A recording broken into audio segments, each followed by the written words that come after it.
नमस्कार कामगार मित्रांनो, स्वागत आहे तुमचं नवीन योजना यूट्यूब चॅनलमध्ये।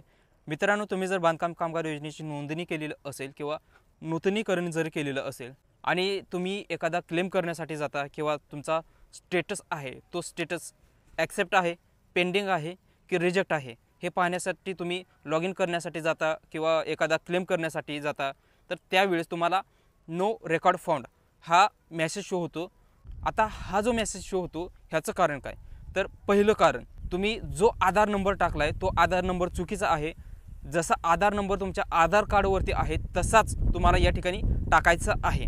आता दुसरं कारण काय, तर तुम्ही नोंदणी करताना जो मोबाईल नंबर टाकला आहे तो मोबाईल नंबर योग्य आहे की नाही त्याचं कारण मीमांसा करा।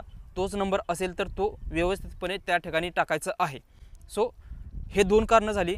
तिसरं कारण काय, तर ज्यावेळेस तुम्ही रजिस्ट्रेशन करता त्यावेळेस तुम्ही जो आधार नंबर दिला होता तो ॲप्लिकेंट जो आहे त्याचा आधार नंबर जो आहे तो तिथं चुकीचा आहे।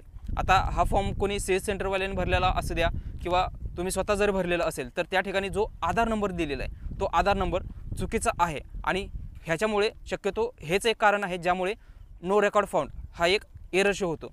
ह्याच्यानंतर दुसरं कारण काय, तर नोंदणी करतानाच तुम्ही जो मोबाईल नंबर दिला होता तो नंबर सध्या बंद आहे किंवा त्याच्यावरती रिचार्ज नाही आहे किंवा अस्तित्वात नाही आहे, तर अशा कंडिशनमध्ये पण हे नो रेकॉर्ड फाउंड म्हणून सांगितलं जातं।